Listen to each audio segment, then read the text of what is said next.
이런 얘기를 한다는 게 조금 조심스러웠거든요. 아직 그 정도를 벌어보지 못한 분들에게는 너무 먼 이야기고 괴리감이 느껴지는 이야기일 수 있어서.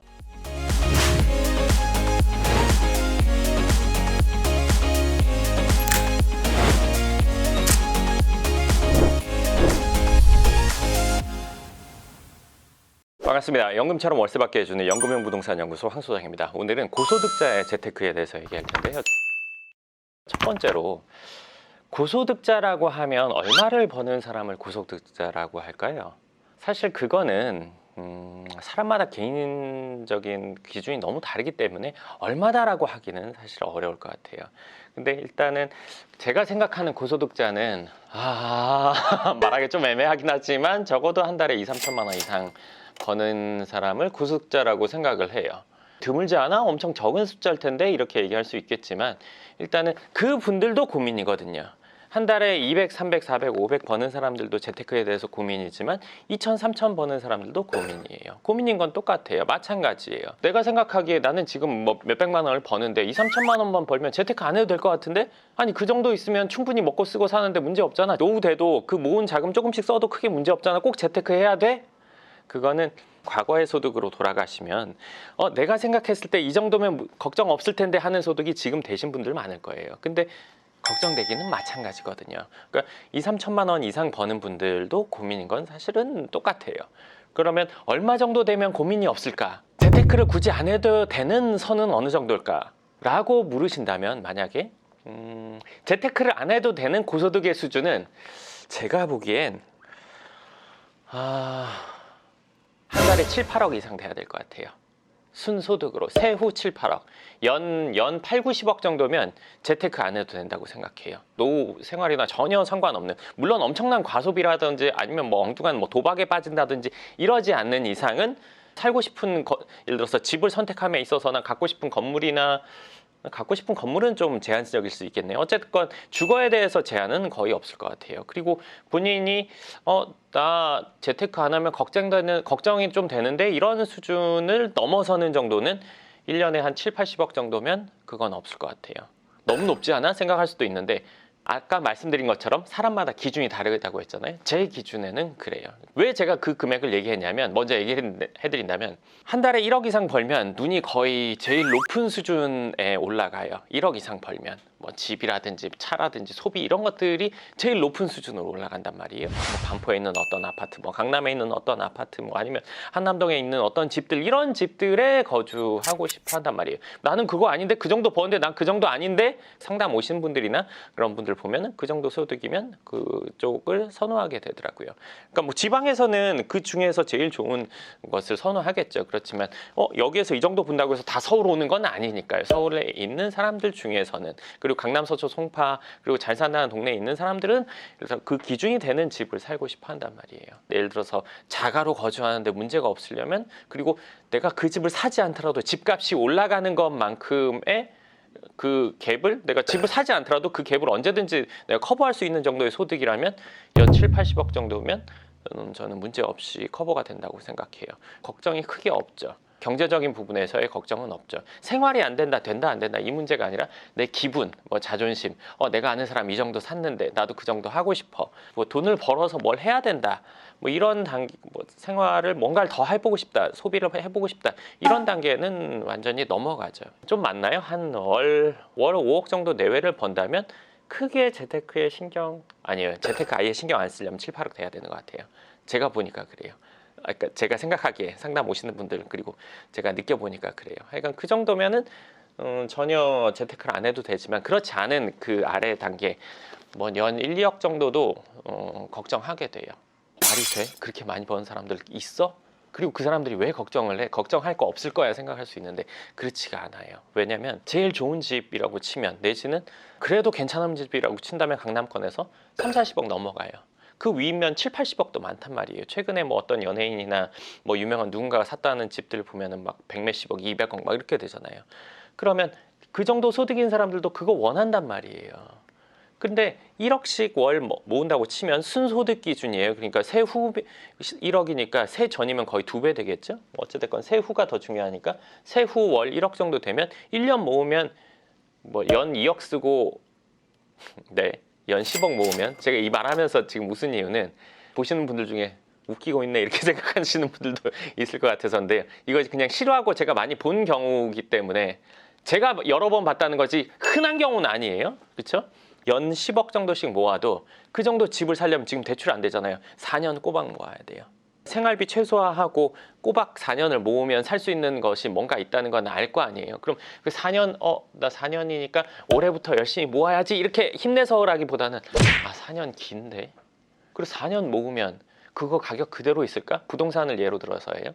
그거 또 가격 오르면 4년이 아니라 더 모아야겠는데? 이런 태클을 타는 거는요.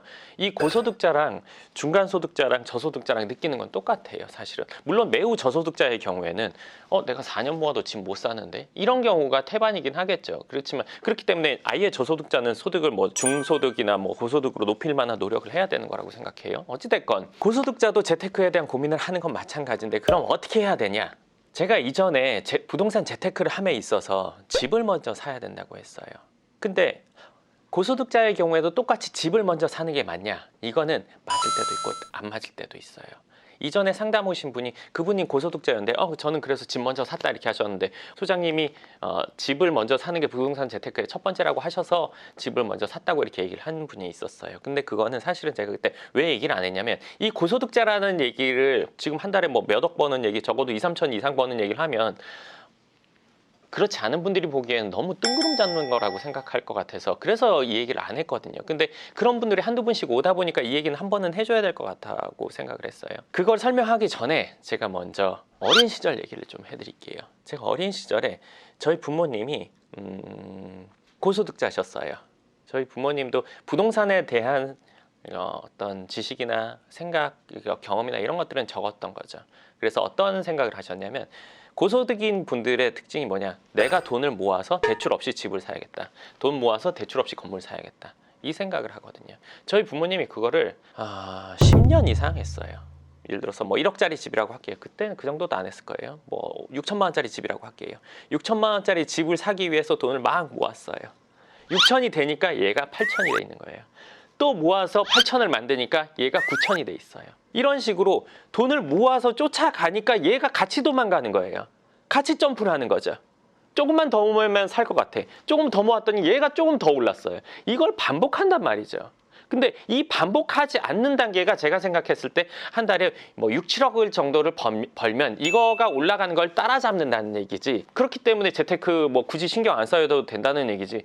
그렇지 그 전에는 이거 따라가기가 상당히 많이 힘들거든요. 이거는 서울 강남 기준이에요. 그리고 제일 소득 수준이 높은 사람들이 원하는 집을 사는 기준이지 내가 살려는 집은 그렇지 않은데 이렇게 생각하시는 분들은 완전 고소득자가 원하는 집을 기준으로 얘기하니까 그냥 한번 편하게 들어보세요. 저희 부모님이 그거를 10년 가까이를 하셨단 말이에요. 그러다가 마지막에는 대출을 좀 껴서 샀어요.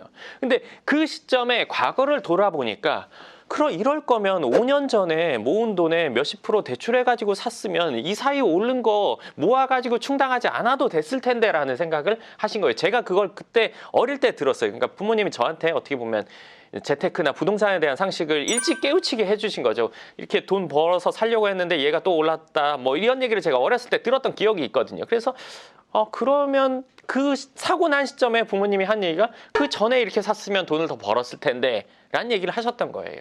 고소득이라고 하더라도 집값이 올라가는 걸 따라잡을 정도 수준이 된다면 뭐 집 사는 거 뭐 그냥 뭐 편안하게 생각해도 된다고 생각해요. 한 달에 뭐 집값이 5천씩 오르는데 내가 한 달에 그 올라가는 거 뭐 상관없이 몇 억을 번다. 그럼 뭐 올라가는 거 나중에 사도 되죠. 내가 좀 더 열심히 하면 더 벌 수 있는 수준일 테니까요. 어느 정도 가격대의 집을 목표로 하는데 내가 이거 한 2년이면 사겠다, 뭐 3년이면 사겠다 이 답이 나오는 분들은 이거를 대출을 해서 먼저 사는 게 맞단 말이죠. 근데 지금은 대출이 안 되죠. 대출이 안 되는 상황이니까 오롯이 다 모아서 사야 되는 상황이에요. 지금 현재 2021년 현재는 그래요.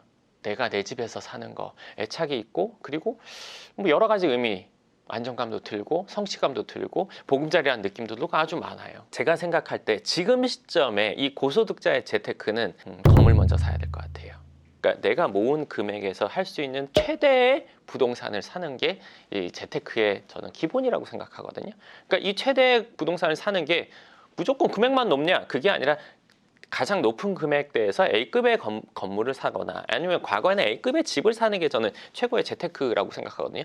매달 모으는 돈을 3년 모아가지고 사는 거를 지금 땡겨서 사는 게 대출인 거잖아요. 그러니까 앞으로 우리가 얼마 모을 수 있고 얼마를 버는데 그거를 먼저 땡겨와서 확보를 해놓고 대출 이자를 갚는 형태가 우리가 재테크인 거지. 그냥 돈을 다 모아서 그냥 사는 거는 재테크의 어떻게 보면 고수, 중수, 뭐 하수 이거 나누긴 그렇지만 더하기 빼기의 형태고 요건 곱하기의 형태라고 느껴진단 말이죠. 제가 보기엔 그래요. 내가 가진 자금으로 최대의 부동산을 사는 게 제가 봤을 때는 A급의 경우에 부동산을 사는 게 재테크라고 생각을 하는데 부동산 재테크라고 생각하는데 지금은 집을 그렇게 사기는 어렵단 말이죠. 그렇기 때문에 저는 지금은 집은 사는 건 조금 미루더라도 건물을 사는 쪽으로 가는 게 맞다고 생각해요.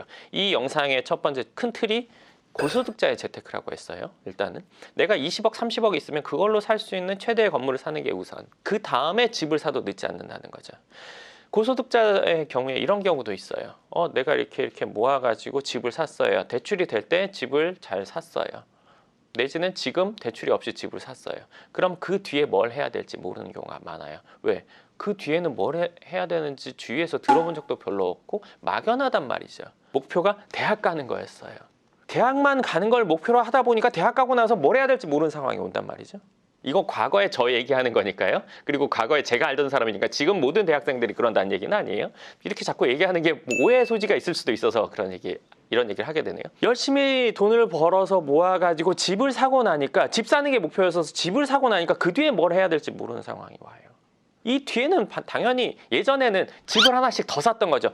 집을 사보니까 집값이 올라서 괜찮아. 그랬으니까 집을 하나씩 더 샀어요. 근데 집을 하나씩 더 사기가 곤란한 상황이 왔어요. 근데 건물을 사야 되는 게 막연히 그러는 것 같은데 막연히 돈이 많이 필요하지 않을까? 대출을 한다는 게 이거 겁나는데? 이런 상황이 오는 거죠. 근데 지금 고소득자는 반드시 건물로 넘어가야 되는 상황이지 지금 그냥 자금만 모으고 있는 거는 어떻게 보면은 요즘에 뭐 부동산 값이 많이 오르기도 하고 앞으로 그 값이 떨어진다면 이거 그냥 갖고 있는 게 맞을 수도 있지만 제가 봤을 때는 조정이 온다고 해도 10% 내외지 않을까 생각을 해요. 그렇기 때문에 지금 고소득자는 내가 가지고 있는 자금으로 살 수 있는 최대의 부동산을 확보하는 게 지금 시점에서의 재테크, 가장 큰 재테크, 부동산 재테크라고 생각을 합니다. 집을 대출 끼고 사셨던 분들 중에도 지금 자금을 모아서 원래는 집 살려고 했는데 어떻게 보면 세법적으로 막혀서 곤란하게 돼서 어려워져서 지금 건물로 어떻게 보면 떠밀려서 넘어가는 분들이 많죠.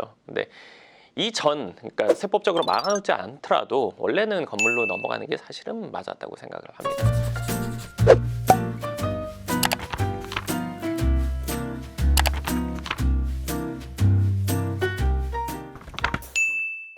고소득자의 재테크라는 게 사실은 이런 얘기를 한다는 게 조금 조심스러웠거든요. 그 정도 자금을 버는 사람들의 이야기를 한다는 게 아직 그 정도를 벌어보지 못한 분들에게는 너무 먼 이야기고 괴리감이 느껴지는 이야기일 수 있어서 얘기하기가 그랬고 금액 얘기하기도 참 그랬는데 일단 오늘은 제가 생각하는 금액이나 그리고 그분들이 어떻게 해야 되는지에 대해서 얘기했으니까요. 아직 고소득이 아니신 분이라면 한 달에 6, 7억 벌어야 고소득이야? 전 아까 얘기했듯이 한 달에 2, 3천 정도 번다면 고소득이라고 일단 생각을 해요. 그 정도가 되기 위해서 노력하는 게 일단은 첫 번째고 그 와중에도 내가 돈을 모아가지고 재테크를 할 수 있는 목돈이 되게 하는 게 첫 번째 단계이지 않을까 싶습니다. 네, 그럼 오늘 고소득자 재테크에 대한 내용은 여기까지 하도록 하겠습니다. 감사합니다.